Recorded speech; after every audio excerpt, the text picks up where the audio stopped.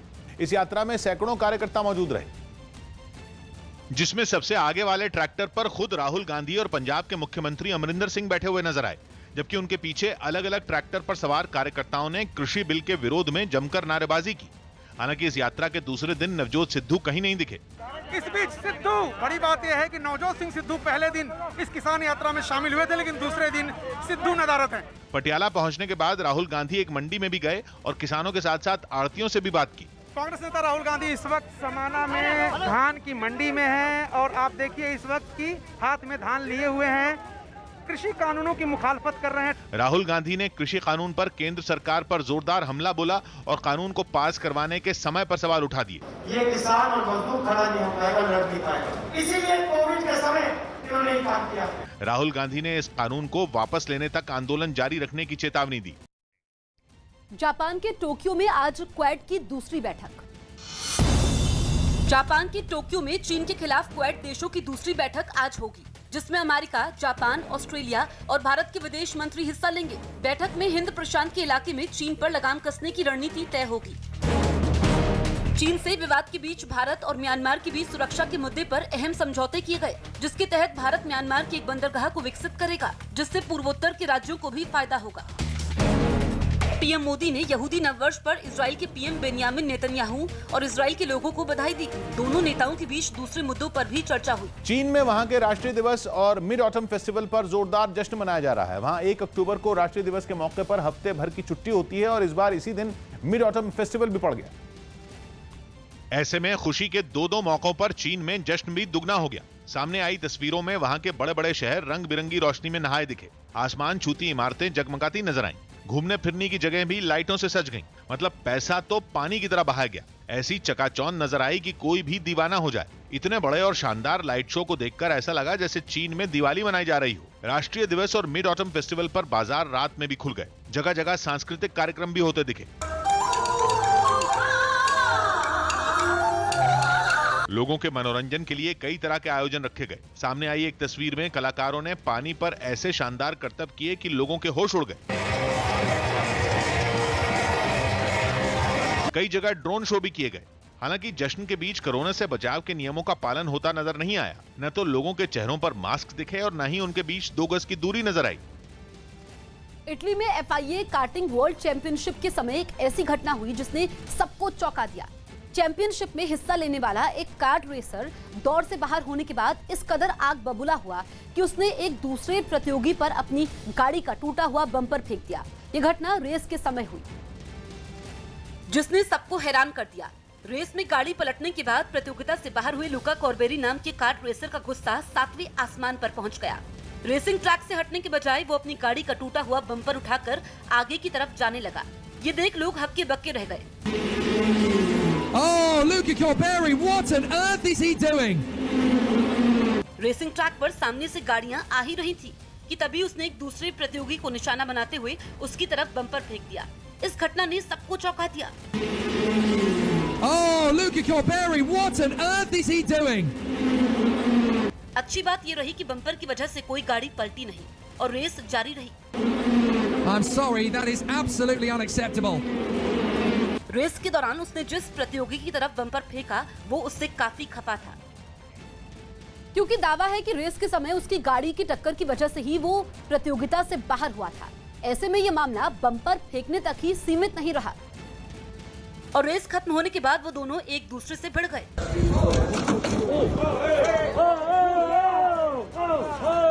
दोनों के बीच जमकर मारपीट हुई. अफरा तफरी के माहौल के बीच दूसरे खिलाड़ियों ने बीच बचाव की भी कोशिश की, लेकिन वो नहीं रुके.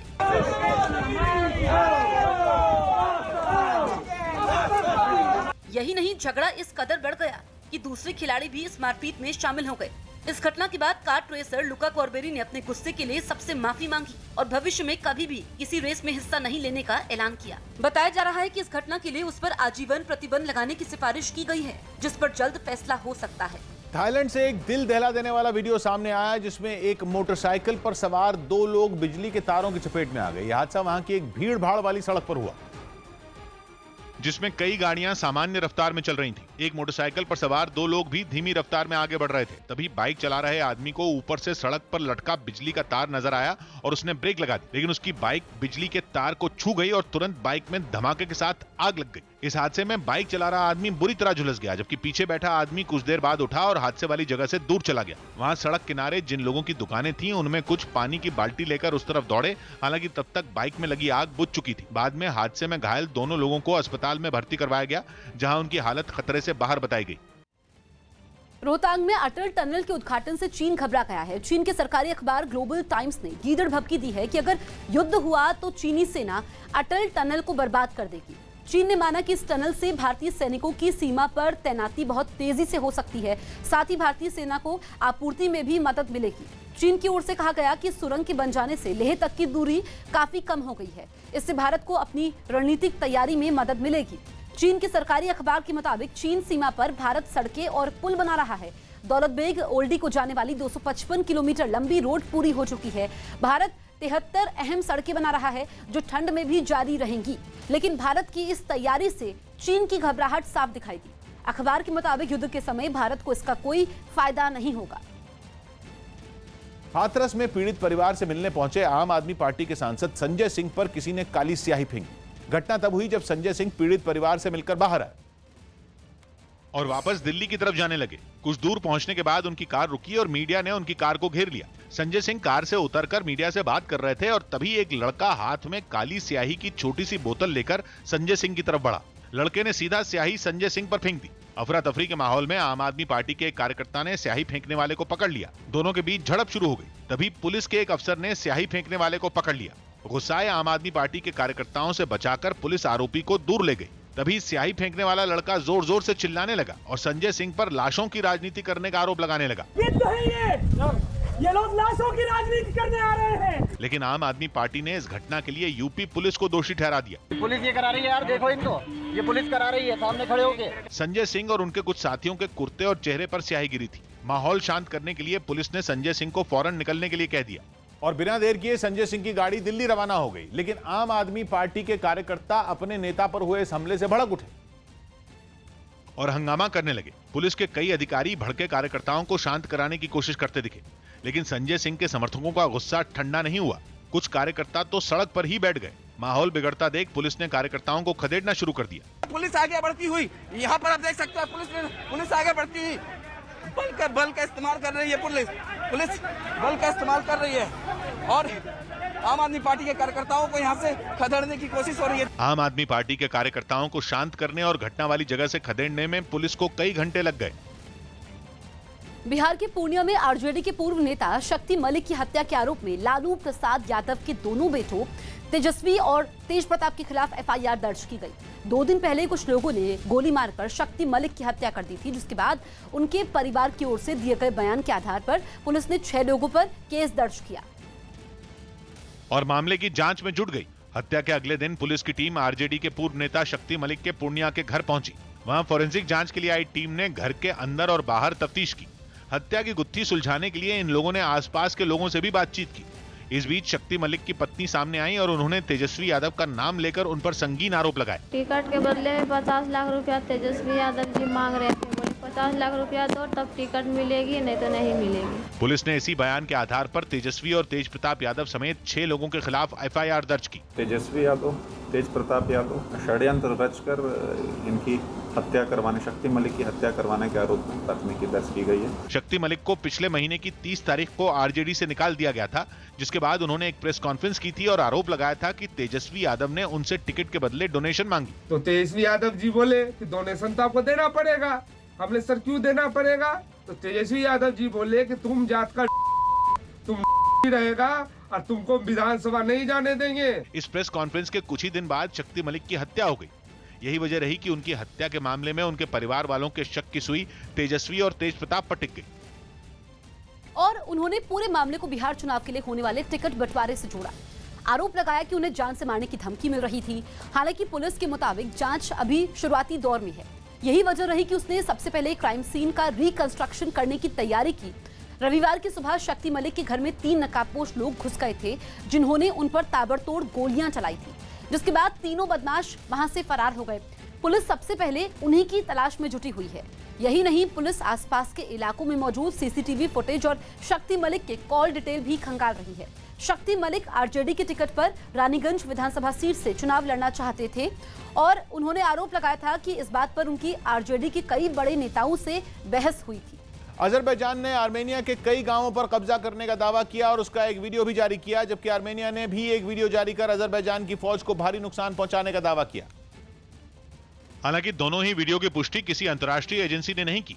अजरबैजान का दावा है कि उसने नागोर्नो कराबाख के कुछ हिस्से पर कब्जा कर लिया। अजरबैजान ने जो वीडियो जारी किया उसमें कुछ सैनिक उस इलाके में अजरबैजान का झंडा लहराते दिखे। दावा यह भी किया गया कि उन्होंने दुश्मन के कई ठिकानों को तहस नहस कर दिया और बड़ी मात्रा में हथियार जब्त कर लिए। दूसरी तरफ आर्मेनिया ने एक वीडियो जारी किया जिसमें कुछ पहाड़ी इलाकों में बमबारी होती दिखी। आर्मेनिया का दावा है कि उसकी फौज ने अजरबैजान की फौज के ठिकानों पर बम बरसाए और उन्हें भारी नुकसान पहुंचाया। 27 सितंबर से ही दोनों देशों के बीच जंग छिड़ी हुई है। नागोर्नो कराबाख ऐसा इलाका है जहां सबसे ज्यादा भीषण टकराव और बमबारी की खबरें हैं। ये इलाका आर्मेनिया के समर्थन वाले लड़ाकों के कब्जे में रहा है। लेकिन इस जंग का असर रिहायशी इलाकों पर भी पड़ना शुरू हो गया। कई जगहों से आगजनी और भयंकर तबाही की तस्वीरें सामने आई, जिनमें दोनों ही तरफ नुकसान की खबर है। कुछ अंतर्राष्ट्रीय पत्रकारों ने एक ऐसा वीडियो डाला जिसमें उनकी कार से कुछ दूर बमबारी होती दिखने लगी। वीडियो आर्मेनिया के एक बड़े शहर का है जहां रह रहकर इमारतों पर बम गिर रहे हैं। सड़क पर हो रही इसी बमबारी से कार में सवार टीम सहम गई, लेकिन तभी उनके बाईं तरफ एक इमारत पर एक बम गिरा। शहर की सड़कों पर बड़ी संख्या में जलती हुई गाड़ियां दिखने लगी। बड़ी संख्या में घर, दुकानें और बाजार इस तबाही की भेंट चढ़ गए। कई जगहों पर लगी आग को बुझाने के लिए घंटों तक मशक्कत करनी पड़ी। जंग के 7 दिन बाद ही शहर में कई जगहों पर काला धुआं और टूटी हुई इमारतें दिखने लगी हैं। ओडिशा के व्हीलर तट पर एक ऐसे हथियार का सफल परीक्षण किया गया जिससे नौसेना की ताकत कई गुना बढ़ जाएगी। न्यूज 18 के संदीप बोल की रिपोर्ट है कि इसका नाम supersonic missile assisted release of torpedo है, जिसका छोटा नाम है स्मार्ट। ये एक ऐसा वेपन सिस्टम है जिसमें टॉर्पीडो के साथ मिसाइल भी होती है, यानी एक तरह की सुपरसोनिक एंटी शिप मिसाइल जिसमें एक कम वजन का टॉर्पीडो लगा होता है। सुपरसोनिक होने का मतलब यह है कि इसकी रफ्तार आवाज की रफ्तार से भी ज्यादा है और ताकतवर इतनी कि किसी पनडुब्बी को ये पूरी तरह नष्ट कर सकती है। स्मार्ट से 650 किलोमीटर दूर मौजूद किसी पनडुब्बी को निशाना बनाया जा सकता है।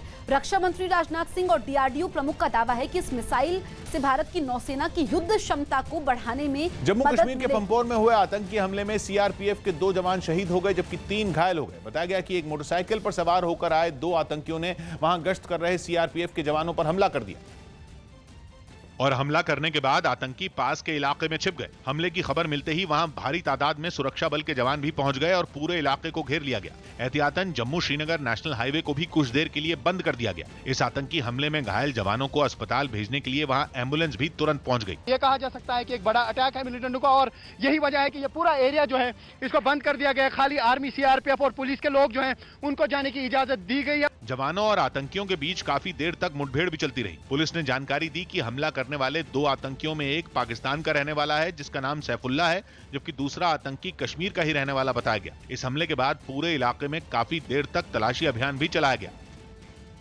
दिल्ली के पास नोएडा एक्सप्रेसवे पर एक हादसे की वजह से लोगों को भारी जाम का सामना करना पड़ा। एक्सप्रेसवे पर एक ट्रैक्टर और ट्रक के बीच भीषण टक्कर हो गई, जिसकी वजह से धान से भरा ट्रक बीच सड़क पर पलट गया, जिसके बाद वहां से गुजरने वाली गाड़ियों की रफ्तार धीमी पड़ गई। ऑफिस और दूसरे कामों के लिए घरों से निकले लोग एक्सप्रेसवे पर फंस गए। सरपट दौड़ने वाली गाड़ियां रेंगने लगी। कई गाड़ियां एक के पीछे एक फंसी दिखी। धीरे धीरे वहां लंबा जाम लग गया। कुछ बाइक सवार तो एक्सप्रेसवे से उतरकर अपनी मंजिल की तरफ बढ़ते दिखे। सामने आई एक तस्वीर में कुछ ट्रैफिक कांस्टेबल भी दिखे जो हादसे वाली जगह पर खड़े होकर गाड़ियों को वहां से निकालने की कोशिश करते नजर आए। वहीं हादसे के बाद कई घंटों तक एक्सप्रेसवे पर पलटे हुए ट्रक को हटाने की कवायद शुरू नहीं हुई, जिससे हालात और भी खराब हो गए। पंजाब के अमृतसर में कृषि बिलों के विरोध में किसान मजदूर संघर्ष कमेटी नाम के संगठन ने रेल रोको आंदोलन किया। इन लोगों ने सियासी दलों पर हमला बोलते हुए सरकार से कृषि बिलों को तुरंत वापस लेने की मांग की। और ट्रेन की पटरियों पर बैठकर रेल रोको आंदोलन किया। धरने पर बैठे इस संगठन से जुड़े किसानों ने सरकार के खिलाफ जमकर नारेबाजी भी की। इन लोगों ने राजनीतिक दलों पर किसानों को धोखा देने का आरोप भी लगाया। अब जरूरत इस बात की है कि सियासी गिरोह को पहचाना जाए। ये हमारे धरना प्रदर्शनों को हाईजैक करने की तैयारी कर रहे हैं। धरने पर बैठे लोगों ने कृषि बिल वापस होने तक आंदोलन जारी रखने की चेतावनी दी। यूपी के कानपुर में केमिकल फैक्ट्री में भीषण आग लग गई। जब यह हादसा हुआ उस वक्त कुछ कर्मचारी फैक्ट्री में काम में जुटे हुए थे। आशंका है कि आग शॉर्ट सर्किट की वजह से लगी, जिसके बाद वहां से भीषण लपटें उठने लगी। फैक्ट्री का एक हिस्सा आग उगलता दिखाई दिया। वहां का नजारा बेहद खौफनाक दिखा। आग के शोलों के साथ धमाके की आवाज भी सुनाई दी, जिसने पास के लोगों को दहशत से भर दिया। लपटों के साथ वहां से उठता काला धुआं पूरे इलाके में फैल गया। हादसे वाली जगह से कुछ दूरी पर लोगों की भीड़ जमा हो गई। पुलिस की गाड़ी भी मौके पर दिखाई दी, लेकिन लोगों का दावा है कि दमकल के लोगों को आने में देरी हुई, जिसकी वजह से आग काफी देर तक धधकती रही। बताया गया कि पेंट के कुछ ड्रम फैक्ट्री में रखे हुए थे, जिनकी वजह से आग तेजी से भड़की। दक्षिण अमेरिकी देश चिली की राजधानी सैंटियागो में प्रदर्शन करने वाले लोगों का गुस्सा पुलिस पर फूट पड़ा। आरोप है कि एक पुलिस वाले ने प्रदर्शन में शामिल एक 16 साल के लड़के को कुछ दिनों पहले एक पुल से नीचे धक्का दे दिया था, जिसके बाद वो कोमा में चला गया था। जिस पर लोगों का गुस्सा भड़क उठा और वो इस घटना के खिलाफ सड़कों पर हंगामा करने लगे, जिसके बाद प्रदर्शनकारियों को खदेड़ने के लिए पुलिस को वाटर कैनन का इस्तेमाल करना पड़ा। प्रदर्शन में शामिल लोग पानी की तेज बौछार से बचने के लिए इधर उधर भागते नजर आए। भीड़ को तितर बितर करने के लिए पुलिस ने मिर्च के स्प्रे का भी इस्तेमाल किया, पर लोग शांत होने के बजाय तोड़फोड़ करने लगे। कुछ प्रदर्शनकारियों ने तो पुलिस की गाड़ियों पर पथराव भी शुरू कर दिया। हंगामा कर रहे लोगों को वहां से हटाने के लिए पुलिस वाले रक्षा कवच के साथ धीरे धीरे अपने कदम आगे बढ़ाते नजर आए, जिसके बाद कई लोग पास के एक स्मारक के पास जमा हो गए। कुछ प्रदर्शनकारी तो स्मारक के ऊपर चढ़कर झंडा लहराने लगे। पुलिस ने उन्हें शांत करवाने के लिए सब उपाय आजमा लिए, लेकिन उनका विरोध थमता नहीं दिखाई दिया। कोरोना के खतरे के बीच किर्गिस्तान में आम चुनाव के लिए वोट डाले गए। 120 सीटों पर हुए इस चुनावी दंगल में कुल 16 पार्टियों के उम्मीदवार मैदान में उतरे। किस्मत का फैसला वहां की जनता ने मतपेटियों में बंद कर दिया। राजधानी बिश्केक से आई एक तस्वीर में एक मतदान केंद्र पर वहां के राष्ट्रगान के साथ वोटिंग की प्रक्रिया शुरू होती नजर आई। पोलिंग बूथ पर लोग सुबह सुबह ही अपना वोट डालने पहुंच गए। कोरोना के खौफ के बावजूद उन्होंने मतदान में बढ़ चढ़कर हिस्सा लिया। वहां मौजूद अधिकारी उनके पहचान पत्र देखने के बाद ही उन्हें वोटिंग की इजाजत देते दिखे। будет развиваться наш Кыргызстан, вот честно. मतदान केंद्र पर कोरोना से सावधानी का भी पूरा इंतजाम किया गया। लोगों के शरीर का तापमान मापकर ही उन्हें वोट डालने के लिए अंदर जाने दिया गया। इस दौरान सभी अधिकारी और मतदाता मास्क में ही नजर आए। हालांकि वहां पर सोशल डिस्टेंसिंग की थोड़ी कमी जरूर दिखाई दी। त्योहारों के मौसम में आम जनता के लिए चलाई जाने वाली फेस्टिवल स्पेशल ट्रेनों का किराया ज्यादा होगा। न्यूज 18 के चंदन जजवाड़े की रिपोर्ट है कि फेस्टिवल स्पेशल ट्रेनों से सफर करने वाले मुसाफिरों को 30% ज्यादा किराया चुकाना होगा। ये ट्रेनें 20 अक्टूबर से 30 नवंबर के बीच चलाई जाएंगी, जिनकी संख्या 100 या उससे ज्यादा हो सकती है। अभी तक ट्रेनों के नाम और रूट जारी नहीं किए गए हैं। हालांकि पता चला है कि इन ट्रेनों की लिस्ट तैयार की जा रही है और जो इस हफ्ते के अंत तक जारी की जा सकती है। फिलहाल रेलवे की ओर से करीब 400 स्पेशल ट्रेनें चलाई जा रही हैं। रेलवे फेस्टिवल स्पेशल ट्रेनें चलाने को तैयार है, लेकिन ऐसी ट्रेनों में सफर करने के लिए रेलवे के मुसाफिरों को अपनी जेब ज्यादा ढीली करनी पड़ेगी और उन्हें 30% ज्यादा किराया चुकाना पड़ेगा। कंगना रनौत के दफ्तर में हुई तोड़फोड़ के मामले में कोर्ट ने फैसला सुरक्षित रख लिया। कंगना रनौत के दफ्तर में हुई तोड़फोड़ के मामले में बॉम्बे हाईकोर्ट में सुनवाई हुई, जिसके बाद अदालत ने अपना फैसला सुरक्षित रख लिया। पिछले महीने मुंबई के नगर निगम बीएमसी ने कंगना के दफ्तर के कई हिस्सों को अवैध बताते हुए तोड़ दिया था, जिसके बाद कंगना ने एक याचिका दाखिल कर बीएमसी से 2 करोड़ रुपए के हट जाने की मांग की थी। दिल्ली की पटियाला हाउस कोर्ट ने उमर खालिद को सुरक्षा देने का आदेश दिया। हिंसा के आरोप में उमर खालिद फिलहाल तिहाड़ जेल में बंद है। उमर खालिद पर सीएए के खिलाफ विरोध प्रदर्शन के दौरान भड़काऊ भाषण देने का आरोप लगा था, जिसके बाद उसे पुलिस की स्पेशल सेल ने गिरफ्तार कर लिया था। उमर अभी न्यायिक हिरासत में तिहाड़ जेल में बंद है। अक्षय कुमार की फिल्म बेल बॉटम का टीजर जारी कर दिया गया। ये फिल्म अगले साल 2 अप्रैल को सिनेमाघरों में रिलीज होगी। इस फिल्म में अक्षय के अलावा लारा दत्ता, हुमा कुरैशी और वाणी कपूर नजर आएंगे। जम्मू कश्मीर के राजौरी में पाकिस्तान ने एक बार फिर सीज फायर तोड़ते हुए फायरिंग की। राजौरी के नौशेरा सेक्टर में पाकिस्तान की इस फायरिंग में भारत का एक जवान शहीद हो गया। भारतीय सेना की ओर से पाकिस्तान को मुंहतोड़ जवाब दिया गया। बिहार के रोहतास जिले के नक्सल प्रभावित रहे कुछ गांवों में पहली बार मतदान केंद्र बनाए गए। इससे पहले इन गांवों के लोगों को वोट देने के लिए कई किलोमीटर दूर जाना पड़ता था। लेकिन इस बार के चुनाव में अब वो अपने ही गाँव में वोट डाल सकेंगे। इन्हीं में एक गांव सोली भी है जहां मतदान केंद्र बनकर तैयार भी हो गया। इस बार मतदाताओं में उत्साह है क्योंकि वो अपने घर पर ही वोट दे सकेंगे। सामने आई एक तस्वीर में ऐसे ही एक मतदान केंद्र पर सुरक्षा के लिए कई पुलिस वाले तैनात दिखे, जबकि मतदान के लिए दूसरी तैयारियां भी पूरी कर ली गईं। इस बार हम लोगों ने एक डिसीजन कि हम लोग ऊपर ही लोगों को कराएंगे और इससे वहाँ का VTR भी बढ़ेगा, लोगों की भागीदारी भी बढ़ेगी। घर के पास मतदान केंद्र बनने से इलाके के लोगों ने भी खुशी जताई। इस बार यदि यहाँ हम लोग वोट डालेंगे तो अच्छी सुविधा हम लोगों को मिलेगी, कहीं आने जाने के लिए परेशानी नहीं होगी। बिहार के रोहतास जिले की विधानसभा सीटों पर पहले चरण में 28 अक्टूबर को मतदान होगा। LAC पर तनाव के बीच पीएम मोदी और चीन के राष्ट्रपति शी जिनपिंग अगले महीने आमने सामने होंगे। 17 नवंबर को 5 देशों के समूह ब्रिक्स की बैठक है, जिसमें भारत की ओर से पीएम मोदी जबकि चीन की ओर से राष्ट्रपति शी जिनपिंग शामिल होंगे। हालांकि ये बैठक वीडियो कॉन्फ्रेंसिंग के जरिए आयोजित होगी, लेकिन ये सीमा पर शुरू हुए तनाव के बाद पहला मौका होगा जब पीएम मोदी और चीन के राष्ट्रपति शी जिनपिंग आमने सामने होंगे।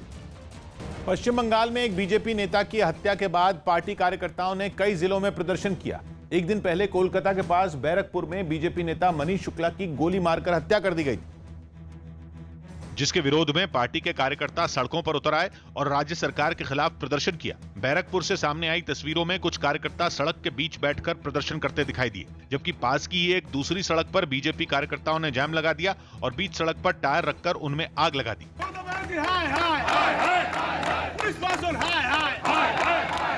हत्या की जानकारी मिलते ही बीजेपी नेता कैलाश विजयवर्गीय भी बैरकपुर पहुंचे और पीड़ित परिवार को ढांढस बंधाया।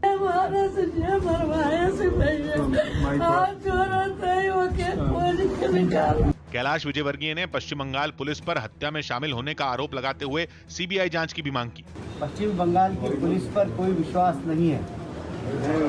हम भारत सरकार से आग्रह कर रहे हैं या तो इसकी CBI जांच करें। जबकि कोलकाता में भी बीजेपी नेताओं ने अस्पताल के बाहर हंगामा किया। मारे गए नेता का शव लेने पहुंची भीड़ को पुलिस वालों ने अस्पताल के बाहर ही रोक दिया, जिससे लोग नाराज हो गए और काफी देर तक अस्पताल के गेट पर उन्होंने हंगामा किया। रोहतांग में अटल टनल के उद्घाटन से चीन घबरा गया है। चीन के सरकारी अखबार ग्लोबल टाइम्स ने गीदड़ भभकी दी है कि अगर युद्ध हुआ तो चीनी सेना अटल टनल को बर्बाद कर देगी। चीन ने माना कि इस टनल से भारतीय सैनिकों की सीमा पर तैनाती बहुत तेजी से हो सकती है, साथ ही भारतीय सेना को आपूर्ति में भी मदद मिलेगी। चीन की ओर से कहा गया कि सुरंग के बन जाने से लेह तक की दूरी काफी कम हो गई है, इससे भारत को अपनी रणनीतिक तैयारी में मदद मिलेगी। चीन के सरकारी अखबार के मुताबिक चीन सीमा पर भारत सड़कें और पुल बना रहा है। दौलत बेग ओल्डी को जाने वाली 255 किलोमीटर लंबी रोड पूरी हो चुकी है। भारत 73 अहम सड़कें बना रहा है जो ठंड में भी जारी रहेंगी, लेकिन भारत की इस तैयारी से चीन की घबराहट साफ दिखाई दी।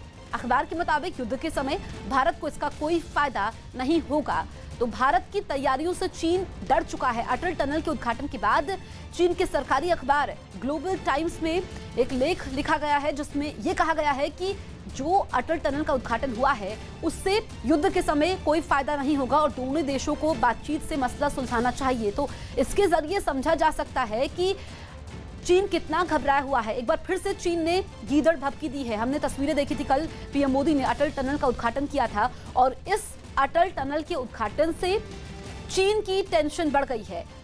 जो लेह तक की दूरी है वो भी काफी कम हो चुकी है। इसी को लेकर के अब चीन ने हमला बोला है।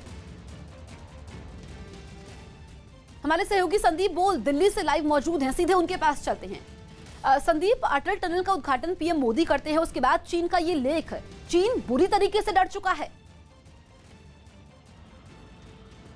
बिल्कुल, देखिए लगातार जिस तरीके से भारत की तरफ से LAC के आसपास सीमावर्ती इलाकों में जो कंस्ट्रक्शन चल रहा है, रोड्स तैयार की जा रही हैं, DSDBO रोड तैयार की, उसके बाद से जो है चीन को समस्या होने लगी और अब जब अटल टनल बन के तैयार हो चुकी है, जो कि सामरिक तौर पर जो है हमारे लिए बहुत ज़्यादा मुफीद है और ये चीन को जो है रास नहीं आ रहा और यही वजह है कि ग्लोबल टाइम्स जो है वो वहाँ के जो एक्सपर्ट्स हैं उनसे बाकायदा लेख लिखवा रहा है और उसके बाद उन लेखों को प्रकाशित भी कर रहा है। तो इससे ही ये समझ में आता है कि जो भी डेवलपमेंट वर्क चल रहा है, ख़ास तौर पे कि उन सब इलाकों को जहाँ पे कि जो कि बर्फ़बारी के चलते जो कटे रहते हैं उनको जो है जोड़ने की प्रक्रिया चल रही है। इसको जो है चीन कह रहा है कि सामरिक रूप से जो है इसका इस्तेमाल किया जाएगा और सामरिक तौर पर जो है इस टनल को बनाया गया है। लेकिन उसके पीछे की सच्चाई ये भी है कि सामरिक तौर पर तो हम अपने आप को मजबूत कर ही रहे हैं, लेकिन वहाँ पे जो लोग रहते हैं जिनको कि 6-6 महीने तक जो है वो बाकी देश से अलग कटे फटे रहते हैं, उनके लिए भी ये सारा काम हो रहा है। डेवलपमेंट वर्क जो है वो सिर्फ और सिर्फ सेना के मूवमेंट के लिए नहीं है, वहाँ के रिहाइश जो है वहाँ के उनके लोगों के लिए भी है। सेना प्रमुख भी इस बारे में कई बार कह चुके हैं कि हमारा डेवलपमेंट वर्क जो है वहाँ लोकल लोगों के लिए है। तो ऐसे में चीन जो है उसका लाजमी है घबराना, क्योंकि इस टनल के चलते जो है बहुत फायदा इसका पहुंचेगा। संदीप, यही वजह है कि ये अब लेख सामने आया है। भारत चीन बॉर्डर से हमारे साथ विजय वर्धन हमारे सहयोगी मौजूद हैं। विजय, आम लोगों तक भी राहत पहुंचेगी इस टनल के जरिए, जो हमारे सहयोगी संदीप बता रहे थे, और जो मदद पहुंचेगी सेना तक, हम मजबूत होंगे। यही वजह है कि चीन घबराया हुआ है।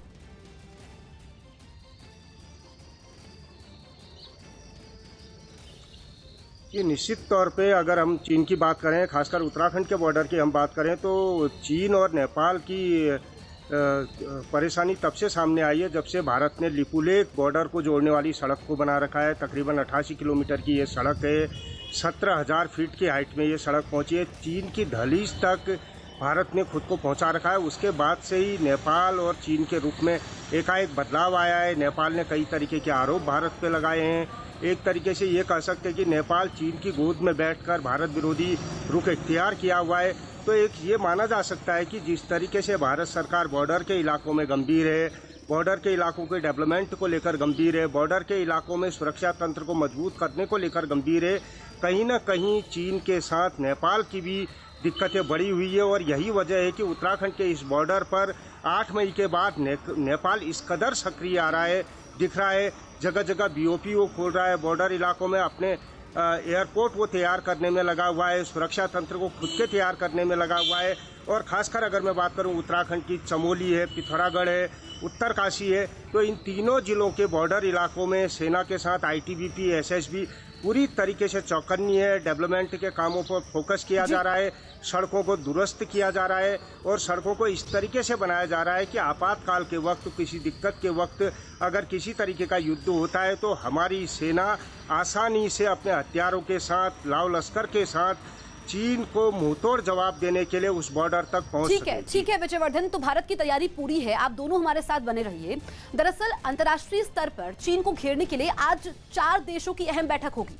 टोक्यो में होने वाली इस बैठक में भारत, अमेरिका, जापान और ऑस्ट्रेलिया के विदेश मंत्री शामिल होंगे। हिंद प्रशांत क्षेत्र में चीन को साधने के लिए इसमें रणनीति बनाई जाएगी। भारत की ओर से विदेश मंत्री S जयशंकर इसमें शामिल होंगे। LAC विवाद के बीच चीन को बेनकाब करने के लिए यह बैठक काफी अहम मानी जा रही है। जापान में PM पद पर हुए बदलाव के बाद पहली बैठक है। भारतीय समय के मुताबिक ये बैठक दोपहर 1:30 बजे शुरू होगी। अमेरिकी विदेश मंत्री ने ट्वीट किया, वो भारत के विदेश मंत्री और दूसरे नेताओं के साथ बैठक का इंतजार कर रहे हैं। संदीप, जो ये बैठक होने वाली है काफी अहम मानी जा रही है और चीन को लेकर के रुख साफ होगा ये 4 देशों का। बिल्कुल, देखिए जिस तरीके से इन चारों देशों ने मिलकर चीन की मनमानी, जो कि साउथ चाइना सी के इलाके में चीन लगातार कर रहा था, जो फ्रीडम ऑफ नेविगेशन का गलत इस्तेमाल कर रहा था, उस पूरे इलाके में जो है अपने आप से ही जो कृत्रिम द्वीप बना रहा था और अपने कह सकते हैं मोनोपोली बनाने की कोशिश कर रहा था उस पूरे इलाके में। ऐसे में 2-3 साल पहले जो है चारों देश मिलकर जो एक उन्होंने कोऑर्डिनेटर यानी क्वाड का गठन किया था। और ये बैठक बहुत महत्वपूर्ण इसलिए भी है क्योंकि जिस तरीके से चीन लगातार उन सारे इलाकों में, समुद्री इलाकों में जो है अपनी मजबूती दिखाने की कोशिश कर रहा है, उसको अब कहीं ना कहीं वहाँ पे रोकना होगा। और यही वजह है कि ये सारे देश जो है, चारों बड़े देश जो है इस वक्त एक साथ आ रहे हैं। बैठक महत्वपूर्ण है और उम्मीद यही की जा रही है कि चीन जिस तरीके की मनमानी उन पूरे इलाके में कर रहा है, वहाँ के खनिज पदार्थ से लेकर वहाँ जो सामरिक शक्ति है उसको बढ़ा रहा है, तो ऐसे में बहुत ज़रूरी हो गया था कि चीन को किसी हद तक रोका जा सके।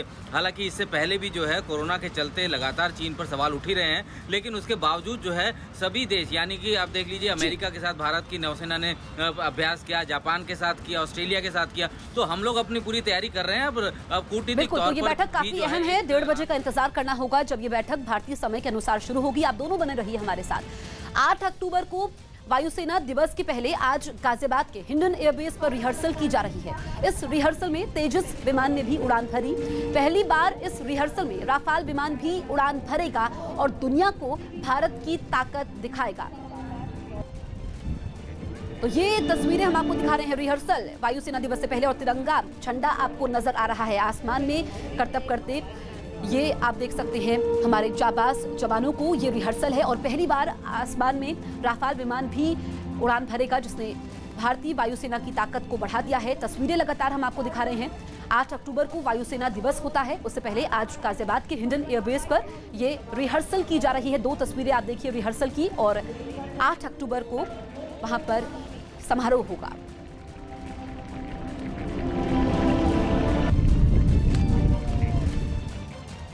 चीन से सीमा विवाद के बीच म्यांमार के साथ भारत ने तटीय शिपिंग समझौते को अंतिम रूप दे दिया है। विदेश मंत्रालय के मुताबिक सेना प्रमुख नरवणे और विदेश सचिव हर्ष श्रृंगला ने आग सांग सूकी से मुलाकात के बाद अंतिम रूप दे दिया है। पूर्वोत्तर के राज्यों से संपर्क को और मजबूत करने के लिए भारत चाबहार की तर्ज पर म्यांमार के सितवे पोर्ट को विकसित कर रहा है।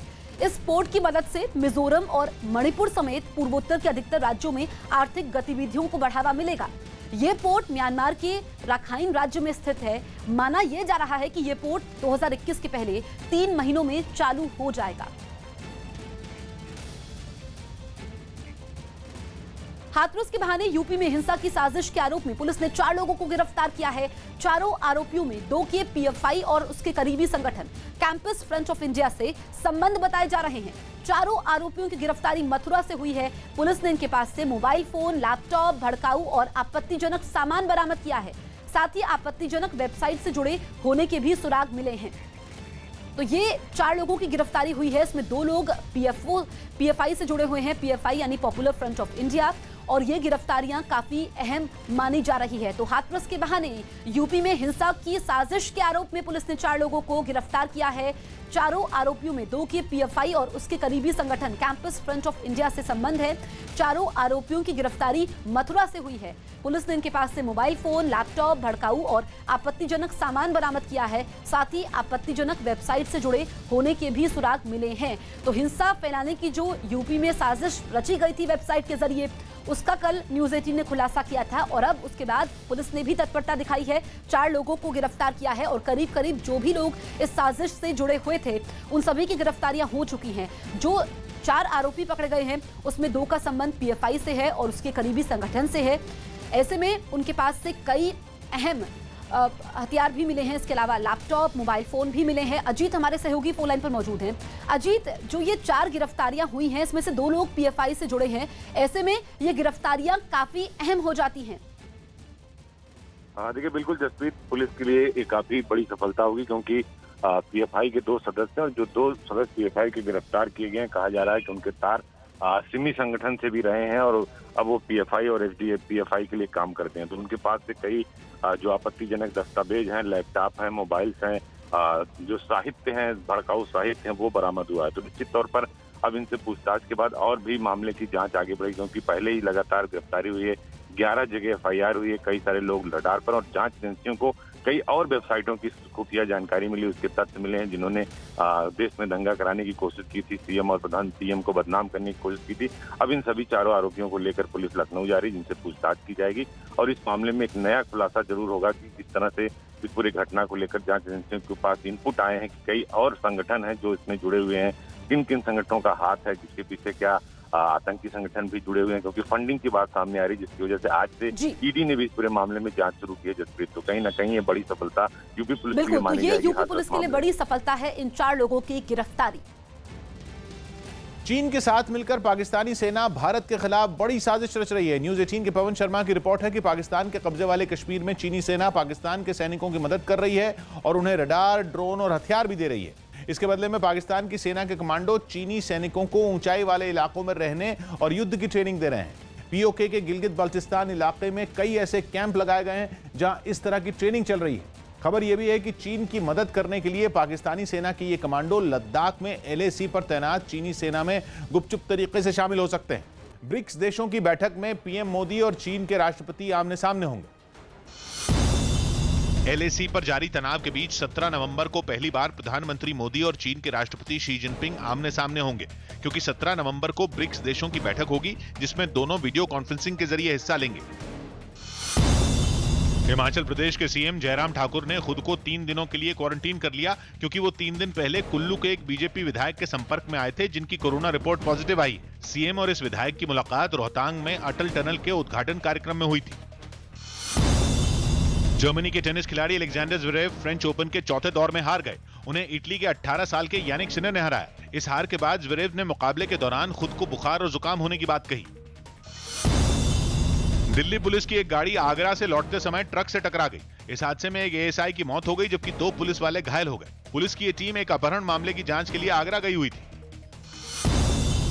मुंबई के मस्जिद बंदर इलाके में एक इमारत में लगी आग को बुझा दिया गया, लेकिन कुछ देर बाद यह आग फिर भड़क गई, जिसकी चपेट में पास की दूसरी इमारतें भी आ गई। इस हादसे के बाद वहां से करीब 10 लोगों को सुरक्षित बाहर निकाल लिया गया। हालांकि इस दौरान दमकल विभाग के 2 कर्मचारी घायल हो गए। पीएम मोदी ने आर्टिफिशियल इंटेलिजेंस पर हो रहे वर्चुअल ग्लोबल समिट रेस 2020 को संबोधित किया। उन्होंने उम्मीद जताई कि आर्टिफिशियल इंटेलिजेंस का इस्तेमाल समाज विरोधी काम के लिए नहीं होगा।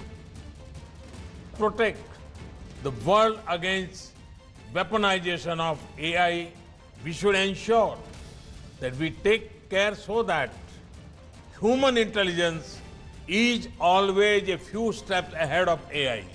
Here at RACE 2020, we have created a global forum for the world's leading stakeholders.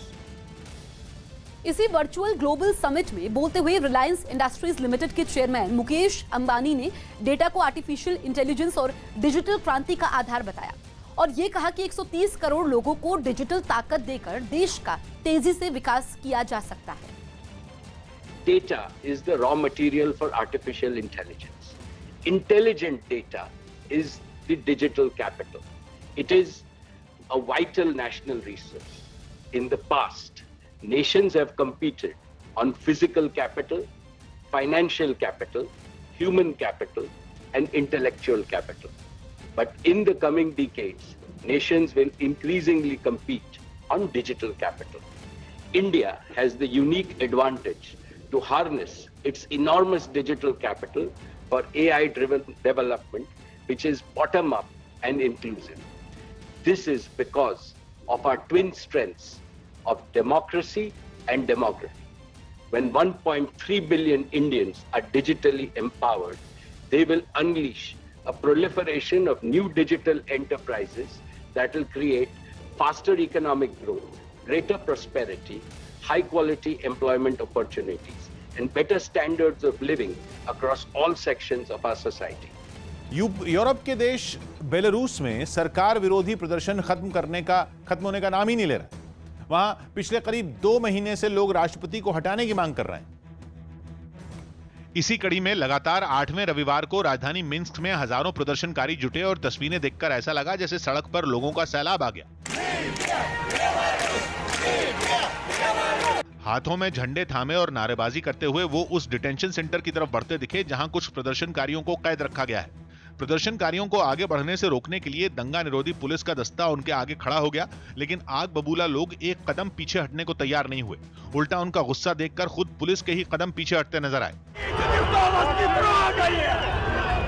जब प्रदर्शनकारी नहीं माने तो उन्हें भगाने के लिए पुलिस ने ठंड में भी उन पर पानी की बौछार कर दी, लेकिन खुंदक में कुछ लोगों ने वाटर कैनन पर ही हमला कर दिया। इसके बाद कुछ प्रदर्शनकारियों को हिरासत में भी ले लिया गया। यूपी में बिजली कर्मचारी संगठनों की हड़ताल की वजह से कई जिलों में बत्ती गुल रही। पूर्वांचल के ज्यादातर जिलों में तो शाम होते ही घरों और बाजारों में अंधेरा छा गया। राज्य के बिजली कर्मचारी संगठन विभाग के निजीकरण के प्रस्ताव का विरोध कर रहे हैं, जिसके खिलाफ उन्होंने काम बंद कर दिया और इसका नतीजा ये हुआ कि उत्तर प्रदेश के कई जिलों में बिजली चली गई। देवरिया जिले में तो कई घंटे तक बिजली ने दर्शन नहीं दिए। ये सुभाष चौक हमेशा बिजली से चमकता रहता था, लेकिन कई घंटे बीत जाने के बाद भी लाइट नहीं आई है। पुलिस थानों में सिपाही बत्ती गुल होने की वजह से गर्मी से जूझते नजर आए। कई इलाकों में तो बिजली नहीं होने की वजह से बाजार शाम को ही बंद हो गए। देवरिया के अलावा पूर्वांचल के कई जिलों में बिजली कर्मचारी संगठनों की हड़ताल की वजह से बत्ती गुल रही। हालांकि खबरें हैं कि ज्यादातर संगठन अब हड़ताल वापस लेने का ऐलान कर सकते हैं। न्यूज 18 के अजीत सिंह की रिपोर्ट है कि यूपी के बिजली मंत्री और कर्मचारी संगठनों के बीच हुई बातचीत सफल रही है। बताया गया कि बैठक में बिजली मंत्री ने निजीकरण की बजाय सुधार प्रस्ताव पर काम करने की बात कही है, जिसके बाद ऐसी खबरें हैं कि पूर्वांचल बिजली निगम पर मंडरा रहा निजीकरण का संकट टल सकता है। यूपी का बिजली विभाग 83,000 करोड़ रुपए के घाटे से जूझ रहा है और सबसे ज्यादा घाटे में पूर्वांचल बिजली निगम है। 7 महीने बाद सऊदी अरब के मक्का में उम्रा तीर्थ यात्रा फिर शुरू हो गई। कोरोना के खतरे को देखते हुए वहां की सरकार ने इस यात्रा पर रोक लगा दी थी, लेकिन कई महीनों बाद एक बार फिर श्रद्धालुओं को इस पवित्र तीर्थ यात्रा का मौका नसीब हुआ और वो मक्का की मस्जिद अल हरम पहुंच गए। वहां पहुंचे लोग सोशल डिस्टेंसिंग के साथ काबा की परिक्रमा करते नजर आए। वो इस यात्रा में पहने जाने वाले खास सफेद लिबास में दिखाई दिए।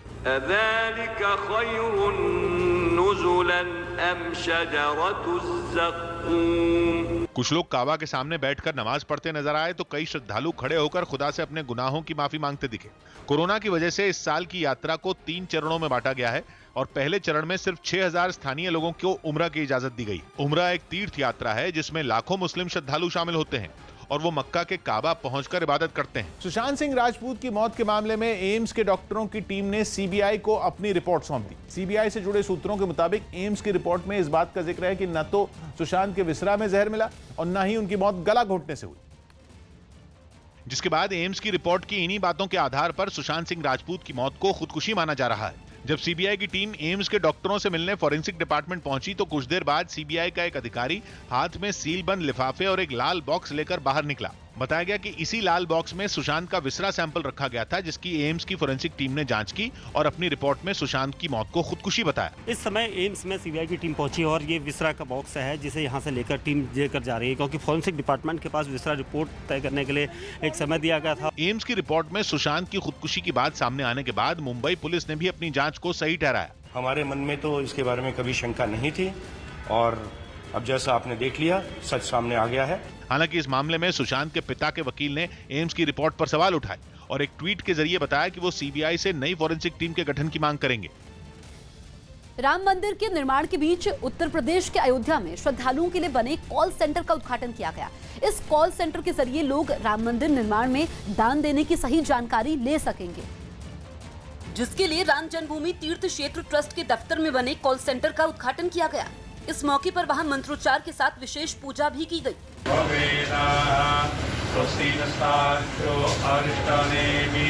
उद्घाटन कार्यक्रम में ट्रस्ट के महासचिव चंपत राय खुद मौजूद रहे। उन्होंने राम मंदिर निर्माण में दान देने के लिए सोशल मीडिया पर फैलाई जा रही गलत जानकारी के बारे में भी लोगों को जागरूक किया। मिलता जुलता नाम रख करके और जो यात्री आते हैं उनको ठगते हैं जन्मभूमि के नाम पर, इसलिए कॉल सेंटर खोला गया है। ट्रस्ट का दावा है कि राम मंदिर के नाम पर लोगों को ठगी का शिकार बनाया जा रहा है, जिसे देखते हुए ट्रस्ट ने कॉल सेंटर बनाया है, जिसके जरिए लोग मंदिर के निर्माण में दान देने के लिए सही जानकारी ले सकते हैं। इसके अलावा मंदिर से जुड़ी दूसरी जानकारियां भी इस कॉल सेंटर के जरिए जुटाई जा सकती हैं। पटना में दिन दहाड़े बीजेपी नेता के भाई की हत्या पर लोगों का गुस्सा भड़क गया। बताया गया कि बीजेपी नेता का भाई दुकान खोलने के लिए घर से निकला था, तभी उसकी गोली मारकर हत्या कर दी गई, जिसके बाद इलाके के लोगों का गुस्सा फूट पड़ा। हत्या से नाराज लोगों ने टायर में आग लगाकर सड़क को जैम कर दिया और सरकार के खिलाफ नारेबाजी की।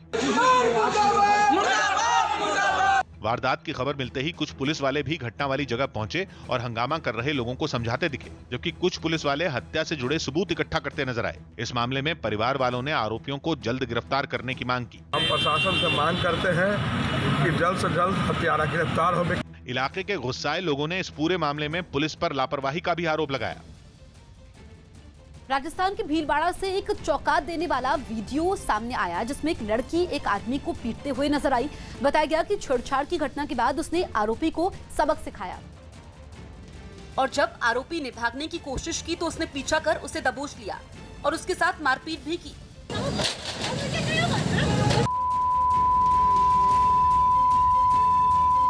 दावा है कि आरोपी नशे में था। हालांकि सामने आए एक वीडियो में वो छेड़छाड़ के आरोपों से साफ इनकार करता दिखा। उसने आरोपी पर आपत्तिजनक इशारे करने का भी इल्जाम लगाया। हालांकि इस मामले में आरोपी के खिलाफ पुलिस में शिकायत दर्ज नहीं करवाई गई और उसे चेतावनी देकर छोड़ दिया गया। उत्तर प्रदेश के मिर्जापुर में विंध्यवासिनी मंदिर के अंदर कुछ श्रद्धालुओं की पुलिस से झड़प हो गई। ऐसा तब हुआ जब दर्शन के लिए काफी तादाद में लोग वहां पहुंच गए, जहां भीड़ बढ़ते ही धक्का मुक्की शुरू हो गई, जिसे संभालने की कोशिश में ड्यूटी पर तैनात कुछ पुलिस वालों से एक परिवार भिड़ गया।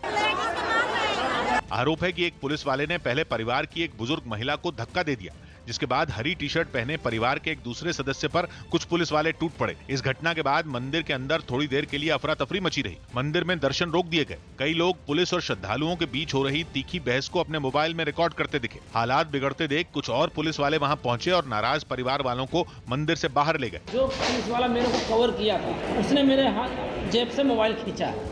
मैं उसको बोला सर आप मेरा मोबाइल खींच रहे हो, तो उसने मेरे को लात से मार कर ढकेल दिया। मंदिर के पुजारी ने भी इस घटना की निंदा की और पुलिस को संयम से काम करने की नसीहत दी। अमेरिका के कैलिफोर्निया से एक हैरान करने वाली तस्वीर सामने आई, जिसमें करीब 150 किलोमीटर तक एक कार का पीछा करने के बाद पुलिस ने उसमें सवार संदिग्ध को मार गिराया। उस आदमी ने 1 घंटे तक पुलिस को छकाया, लेकिन आखिरकार वो पुलिस के हत्थे चढ़ गया और बीच सड़क पर पुलिस ने उस पर ताबड़तोड़ 10 गोलियां फायर कर दी।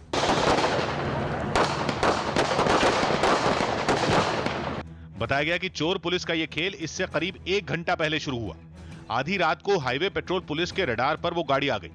पुलिस ने उसका पीछा करना शुरू किया, लेकिन ड्राइवर 160 किलोमीटर प्रति घंटा से भी तेज रफ्तार से गाड़ी को सड़क पर दौड़ाता रहा। एक गाड़ी के पीछे पुलिस की कई गाड़ियों के काफिले को देखकर लगा जैसे किसी एक्शन फिल्म का सीन सामने चल रहा हो।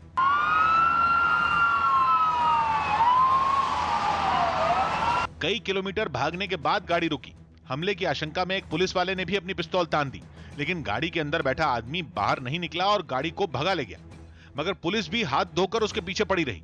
करीब 50 किलोमीटर बाद ड्राइवर ने गाड़ी फिर रोकी। पुलिस ने फिर अपनी बंदूकें निशाने पर ले ली, मगर इस बार वो आर पार के मूड में दिखी। उसका हेलीकॉप्टर भी हवा में मंडराता दिखा और फिर पुलिस ने ड्राइवर को गोलियों से छलनी कर दिया। इसके बाद घायल को अस्पताल ले जाया गया, जहां डॉक्टरों ने बताया कि उसकी मौत हो चुकी है।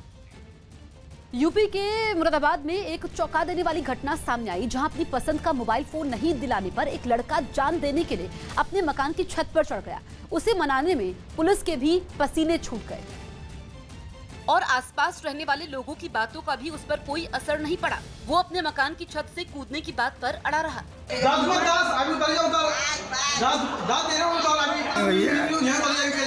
मोबाइल फोन की उसकी सनक ने इलाके के लोगों को भी डरा दिया।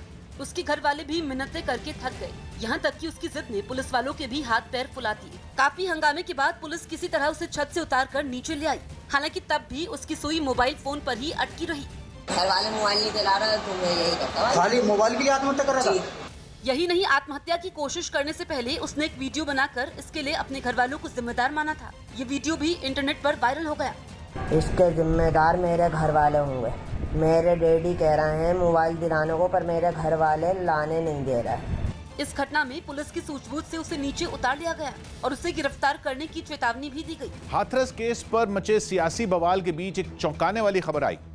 जांच एजेंसियों को पता चला कि हाथरस केस की आड़ में उत्तर प्रदेश में दंगे करवाने की बड़ी साजिश रची गई थी। न्यूज़ 18 के अजीत सिंह की रिपोर्ट है कि हाथरस केस की आड़ में उत्तर प्रदेश में दंगे करवाने की प्लानिंग की गई थी, ऐसा जांच एजेंसियों का दावा है, ताकि प्रधानमंत्री नरेंद्र मोदी और उत्तर प्रदेश के मुख्यमंत्री योगी आदित्यनाथ की छवि खराब की जा सके। यूपी पुलिस और सरकार का दावा है कि मामले को तूल देने के लिए रातों रात जस्टिस फॉर हाथरस नाम की एक वेबसाइट बनाई गई और उस पर फर्जी आईडी वाले हजारों लोगों को जोड़ा गया।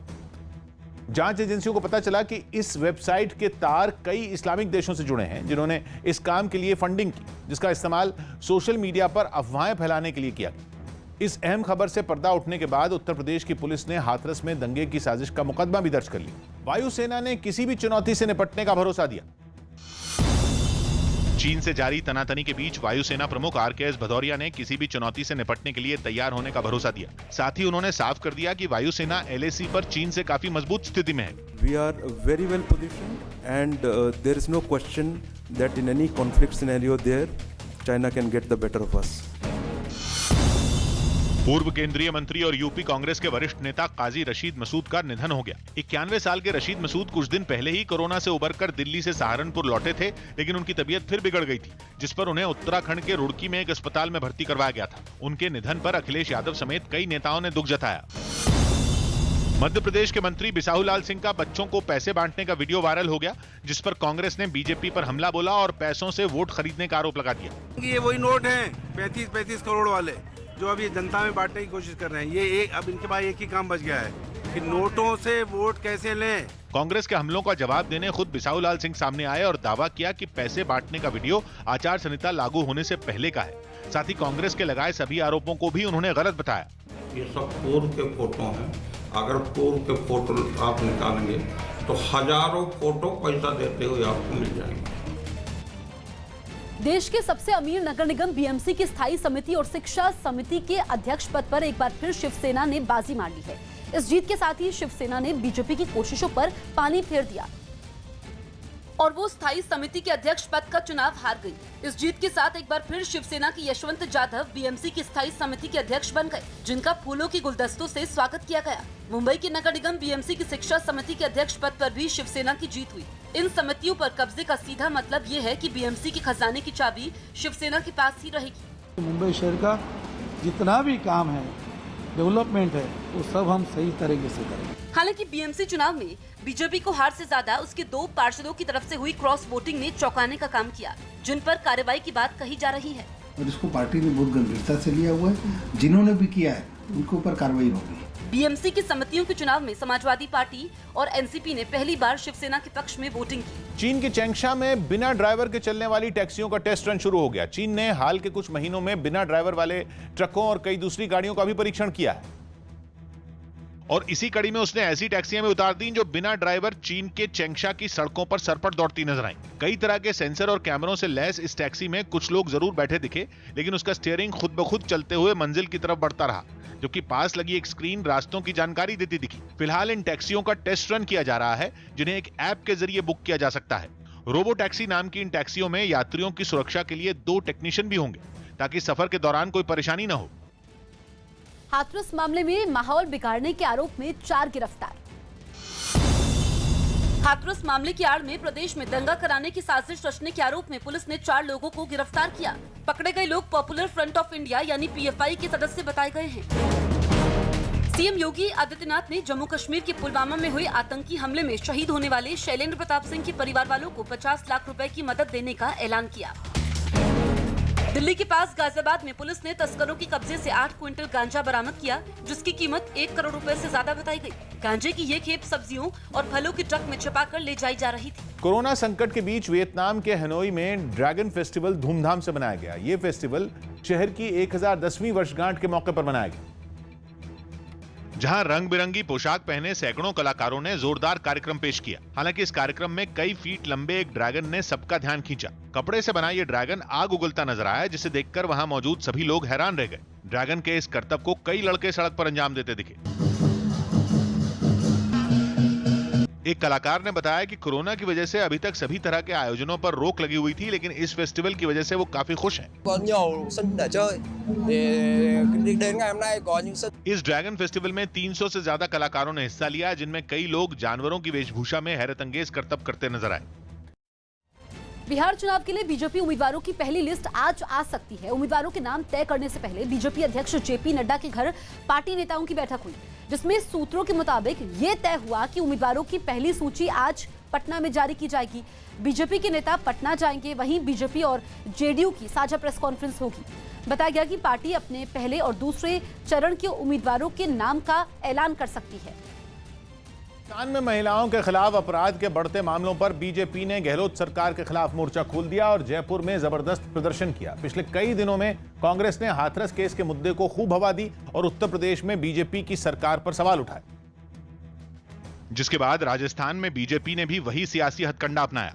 जयपुर में पार्टी के कार्यकर्ताओं ने राज्य में हो रहे रेप के मामलों के विरोध में मार्च निकाला। पार्टी के प्रदेश अध्यक्ष सतीश पुनिया की अगुवाई में हुए इस प्रदर्शन में बीजेपी कार्यकर्ताओं के तेवर आक्रामक दिखे। यही वजह रही कि जैसे ही पुलिस ने उन्हें रोकने की कोशिश की, वो उससे भिड़ गए। काफी वक्त तक पुलिस वाले इन लोगों को पीछे धकेलते रहे, लेकिन प्रदर्शन में शामिल लोग टस से मस नहीं हुए। उल्टा उन्होंने पुलिस वालों के साथ धक्का मुक्की करनी शुरू कर दी। हालांकि बाद में पुलिस उन्हें रोकने में कामयाब रही, जिसके बाद एक कार्यकर्ता गाड़ी पर चढ़ गया और नारे लगाकर गहलोत सरकार तक अपनी बात पहुंचाई।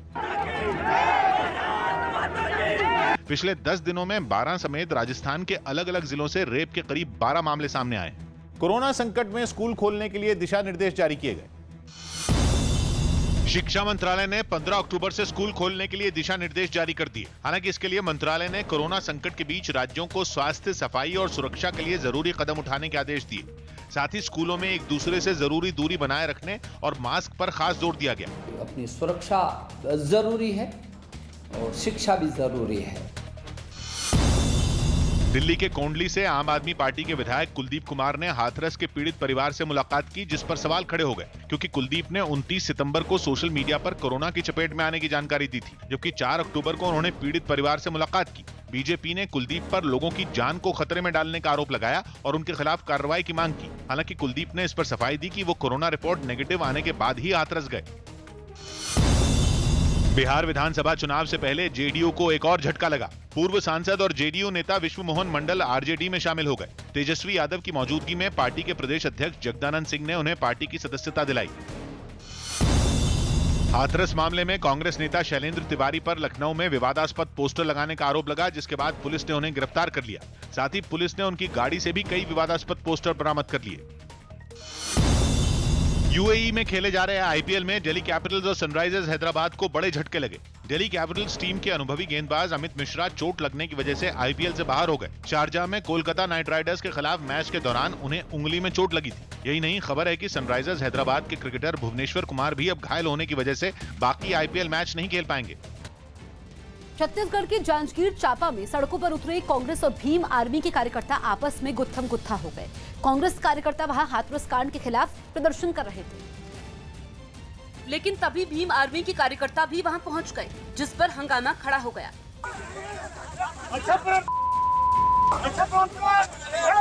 पुलिस की मौजूदगी में कांग्रेस और भीम आर्मी के कार्यकर्ताओं ने एक दूसरे को खूब पीटा। पुलिस ने बीच बचाव की कोशिश की, लेकिन उसकी इस कोशिश का कोई असर नहीं हुआ। कांग्रेस ने मारपीट और हंगामे का आरोप भीम आर्मी के कार्यकर्ताओं पर मढ़ दिया। उन लोगों के द्वारा हमारे कार्यक्रम स्थल में आकर के कांग्रेस विरोधी और कांग्रेस नेताओं के विरोध में जमकर नारेबाजी की गई। काफी कोशिश के बाद पुलिस किसी तरह हंगामा कर रहे कार्यकर्ताओं को शांत करवा पाई। ये हंगामा हाथरस कांड के खिलाफ प्रदर्शन के समय हुआ। कर्नाटक कांग्रेस के अध्यक्ष डीके शिवकुमार के ठिकानों पर सीबीआई की छापेमारी पर पार्टी कार्यकर्ता आग बबूला हो गए। उन्होंने राज्य के कई जिलों में प्रदर्शन भी किया।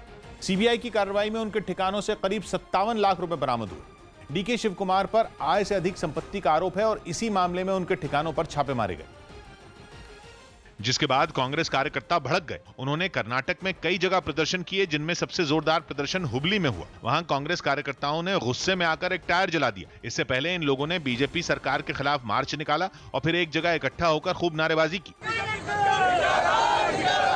सीबीआई ने डीके शिवकुमार के खिलाफ चल रहे आय से अधिक संपत्ति के मामले में एक्शन लिया और सुबह सुबह उनके और उनके करीबियों के 15 ठिकानों पर छापे मारे, जिनमें उनके बेंगलुरु और दिल्ली के घर और दफ्तर भी शामिल हैं। हालांकि कांग्रेस को कर्नाटक में पार्टी के संकट मोचक कहे जाने वाले डीके शिवकुमार पर हुई इस कार्रवाई के पीछे सियासी चाल नजर आई और उसने इसे वहां होने वाले उपचुनावों से जोड़ दिया। Total conspiracy of the government because elections are coming, by-elections are coming. Karnataka में 3 नवंबर को 2 विधानसभा सीटों पर उपचुनाव होंगे।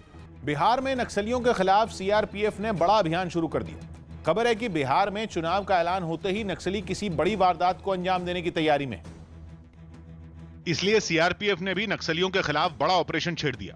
गया से करीब 70 किलोमीटर दूर जंगलों में सीआरपीएफ के जवान रोज कई किलोमीटर मार्च करते हुए चप्पे चप्पे की तलाशी ले रहे हैं। न्यूज 18 टीम भी इस ऑपरेशन में सीआरपीएफ के जवानों के साथ रही। जंगल का ये वो इलाका है जिसे नक्सलियों का गढ़ माना जाता है। बिहार विधानसभा चुनाव का माहौल बनते ही नक्सलियों ने अपनी मौजूदगी दर्ज करा दी है और उनके मंसूबों पर पानी फेरने के लिए सीआरपीएफ के जवान चप्पे चप्पे पर डटे हुए हैं। दिन हो या रात, जवानों की मुस्तैदी पर कोई फर्क नहीं पड़ता। रात के वक्त भी जवान जंगल में होने वाली हर हलचल पर नजर रखते हैं। जितना मुश्किल इन इलाकों में सीआरपीएफ के लिए ऑपरेशन चलाना है, उतना ही आसान नक्सलियों के लिए यहाँ छुपना। इसीलिए इन जंगलों में सीआरपीएफ की टीमें ड्रोन कैमरों का इस्तेमाल बड़े पैमाने पर कर रही हैं। अफगानिस्तान में लगमन प्रांत के गवर्नर के काफिले को निशाना बनाकर आत्मघाती हमला किया गया, जिसमें वो बाल बाल बच गए। हालांकि इस हमले में 8 लोगों ने अपनी जान गंवा दी, जबकि 30 से ज्यादा लोग घायल हो गए। और यह आत्मघाती हमला विस्फोटक से भरी एक गाड़ी से किया गया। इस धमाके में अफगानिस्तान के लगमन प्रांत के गवर्नर बाल बाल बच गए। हमले के बाद वहां अफरा तफरी का माहौल नजर आया। जिस गाड़ी से हमला हुआ, धमाके में उसके परखच्चे उड़ गए। इसके अलावा गवर्नर के काफिले में शामिल गाड़ियों को भी नुकसान पहुंचा। ये मोटरिस्ट कारवान नहवाद दुश्मनानो लखवाना मोटरबम चौदना शवी। इस हमले में 8 लोगों की मौत हो गई, जबकि कई लोग गंभीर रूप से घायल हो गए। धमाका इतना जोरदार था कि काफी दूर तक काले धुएं का गुबार आसमान में उठता दिखा। इस हमले की अब तक किसी संगठन ने जिम्मेदारी नहीं ली है। लेकिन इसके पीछे आतंकी संगठन IS और तालिबान की भूमिका होने का शक है। कृषि कानूनों के खिलाफ राहुल गांधी की ट्रैक्टर यात्रा दूसरे दिन भी जारी रही, जिसमें नवजोत सिंह सिद्धू के नहीं पहुंचने से कई सवाल भी खड़े हो गए। हालांकि यात्रा के पहले दिन वो शामिल हुए थे, लेकिन संगरूर से शुरू हुई इस यात्रा में वो नहीं आए। इस यात्रा में सैकड़ों कार्यकर्ता मौजूद रहे, जिसमें सबसे आगे वाले ट्रैक्टर पर खुद राहुल गांधी और पंजाब के मुख्यमंत्री अमरिंदर सिंह बैठे हुए नजर आए, जबकि उनके पीछे अलग अलग ट्रैक्टर पर सवार कार्यकर्ताओं ने कृषि बिल के विरोध में जमकर नारेबाजी की। हालांकि इस यात्रा के दूसरे दिन नवजोत सिद्धू कहीं नहीं दिखे।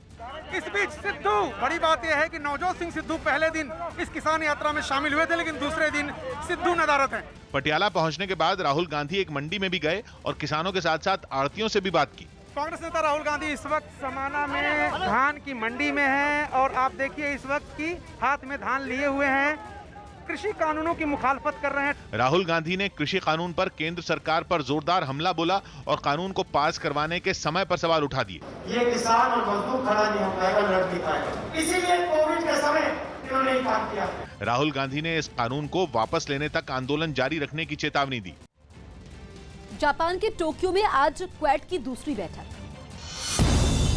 जापान के टोक्यो में चीन के खिलाफ क्वेड देशों की दूसरी बैठक आज होगी, जिसमें अमेरिका, जापान, ऑस्ट्रेलिया और भारत के विदेश मंत्री हिस्सा लेंगे। बैठक में हिंद प्रशांत के इलाके में चीन पर लगाम कसने की रणनीति तय होगी।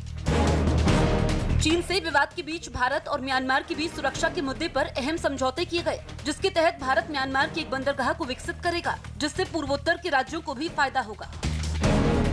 पीएम मोदी ने यहूदी नववर्ष पर इजराइल के पीएम बेन्यामिन नेतन्याहू और इजराइल के लोगों को बधाई दी। दोनों नेताओं के बीच दूसरे मुद्दों पर भी चर्चा हुई।